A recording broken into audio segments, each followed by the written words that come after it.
Hello, this is Anthony Rota, Member of Parliament for Nipissing-Temiskaming and Speaker of the House of Commons. With the COVID-19 pandemic having a major impact on our lives, I wanted to reach out to community leaders and business owners around the riding and check in on how they have handled the last year. Now, March 11th was the first National Day of Observance with COVID-19, honoring those that we have lost and the many friends, colleagues, and family members they have left behind. We also look to honor the many healthcare and essential workers who have put themselves at risk to keep Canadians safe and healthy, and recognize those who have experienced sacrifice over the past year. With that in mind, I'm happy to be joined today by Dr. Jennifer Mihill, Head of Anaesthesia and the COVID-19 Critical Care Preparedness Lead at the North Bay Regional Health Centre, as well as Tammy Morison, the President and CEO of the North Bay Regional Health Centre Foundation. Tammy, Jennifer, thanks for joining me today. And it's a pleasure to see both of you out and, out. I guess that's kind of a metaphorical thing, but it's nice to see you online, and thank you for joining us today. And something about Nipissing-Temiskaming North Bay in particular took it very serious, and you were going out and very few people were going around without a mask, or very few people were bucking the system. They were actually very good. And up until recently, we were doing really well. And we had that little bit of a hiccup, but even now, the numbers are good. And of course, everyone was looking for that vaccine, that magic bullet. And now we've actually got the vaccines coming in. I know the pandemic preparedness, that's something that you're taking care of, Jennifer. How do you see this rolling out, or is there anything that people should know about what the rollout of the vaccination is going to be like over the next little while, or anything they should be aware of? Well, so far so good. The vaccination rollout, now that we have a steady, chain of supply. Public health could comment a bit more on some of the community side of it, although I do sit on that committee as well. And we have, of course, the vaccination program here at the hospital. But the bottom line is we planned for weeks and weeks and weeks, so that the moment they rang the doorbell and brought the vaccine into the hospital, that we would be ready to administer it. So we had all our plans laid out, and we checked them and modified them, and everything down to the little stickers that you put on the vaccination cards. So when it did come in, it's been a very smooth rollout so far. All of our healthcare employees, as well as administrative staff, everybody in the building here that wants a vaccine will be vaccinated by the end of this week. As you know, we've started the seniors in the community. As a hospital, we're coordinating with public health to get police and fire done as well to expedite that process. So given the fact that we're, a smaller center and, we have less staff, the motivation and the planning has been unparalleled. We are on meetings at least once or twice a week with public health, and they and their plans in concert with ours should have this vaccine rolled out faster than I think the community will be pleasantly surprised when they see how it goes. You're always going to get a glitch on the first day with the computers and everything. And I personally would just ignore that, because in my mind, this will be one of the first places done. The way they have it organized, it's unbelievable. Oh, I've been watching it happen, and I've been telling people that, once we start getting the volume through and the supply there, I honestly believe that it'll go faster than we predicted, and hopefully we come back to some form of normalcy where we can all start going out and not having to worry about. We'll still probably wear our masks for months to come, but just to protect ourselves and not have to worry about visiting loved ones or just going out to buy a loaf of bread, something as simple as that. That's fantastic. That's good to hear.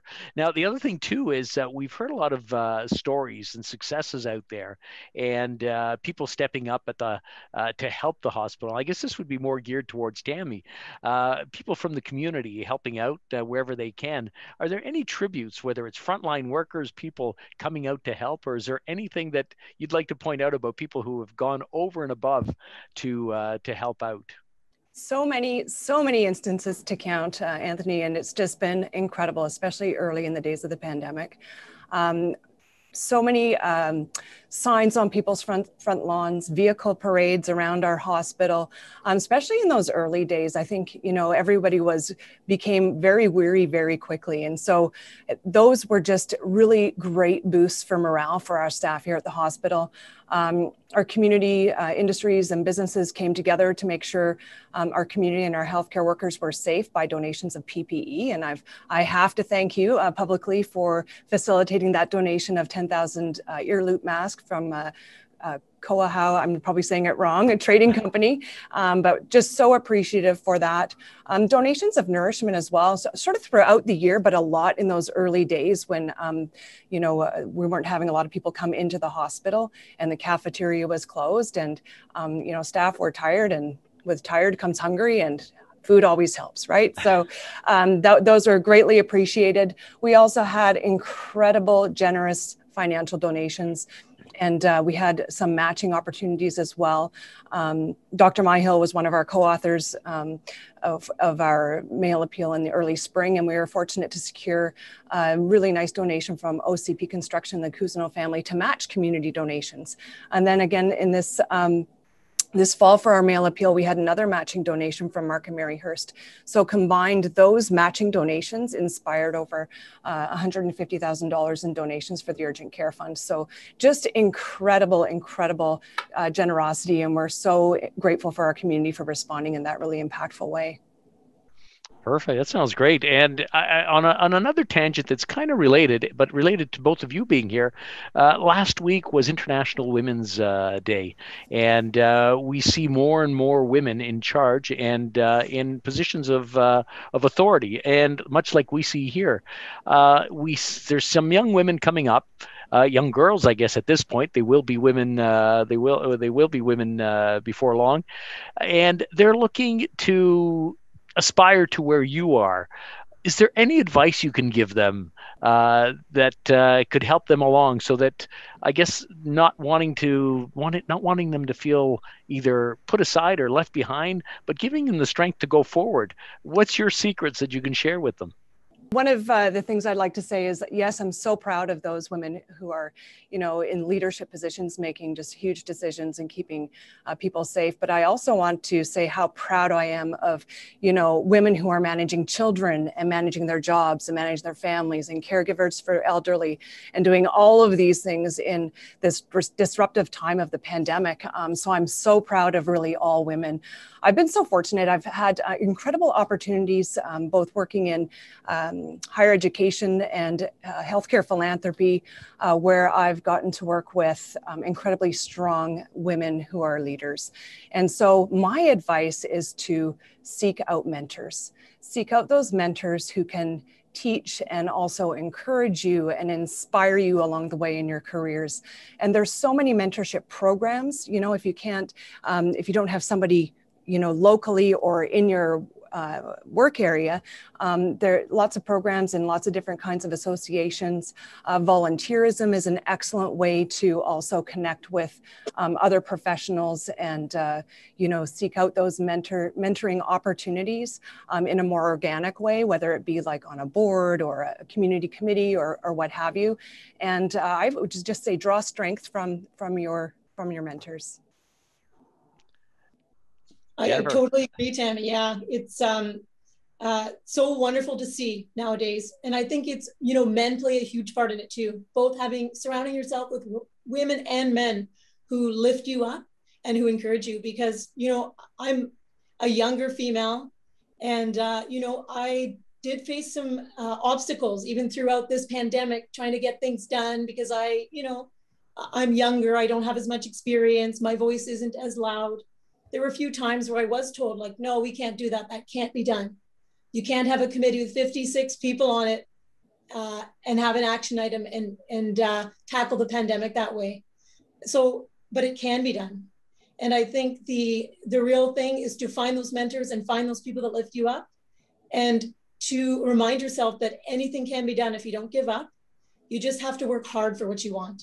And, you know, women at times, we may have to work harder. We may have to face more barriers, but we just need to push through that. And, you know, I have a 7-year-old daughter. I have a 5-year-old son as well. And, you know, I told her, it doesn't matter how smart you are. You need to work hard. That is what is going to, push you towards your goals. You need to have a vision and you need to go after it. And, I have this little pen that somebody gave me. I don't even know where I got it from, but on the pen, it says, I've learned that I can keep going long after I can't. And I can tell you, I have looked at that pen several times this year for inspiration to carry on, to get through these times and to get through all the barriers that we needed to do to get things done here at the hospital. And women, you can do anything you want to do. You just have to want it bad enough. Perfect. Setting your sight on something and making sure that there's nothing going to stop you. I was going to say my motto is, and I'm not sure if I can say this on air, but I'll say it anyways. Don't let the bastards get you down. You just go forward and do what you think is right. As long as you believe it's right, then it is the right thing to do. And it just, it's great. So is there anything else you'd like to send out as a message before we sign off today? I always have to close with a thank you. Thanks, Anthony. Thank you to you and your team for having us here today, but also just another reiteration of our incredible gratitude to our community and beyond, who are helping our health center in incredibly meaningful ways, and who are also lifting those spirits of our frontline workers here at the health center. And just thank you. Thank you so much. Thank you. And I just want to thank both of you for being with us today, and just giving those words of inspiration, and just letting people know that, yes, like, everything still goes on, and the North Bay Regional Health Center is a very special place. What's interesting is I get it often where people from outside the city will say, you guys have a wonderful, wonderful hospital. It's amazing. And these are people who have worked in a number of different hospitals. And we tend to take things for granted sometimes. So it's good to remind people what we have and not take it for granted. And of course, in the background, we've got Dr. Mihill and Tammy Morison out there working hard to make sure that everything runs smoothly. So to both of you, thank you very much for all the work you do, and making sure that our healthcare system continues to work on in spite of all the challenges we've had with COVID or whatever else has been thrown at it. So thank you to both of you again. It's been a real pleasure. Thank you, Anthony. You're very welcome. Thank you. Thank you. The future is bright. Yes.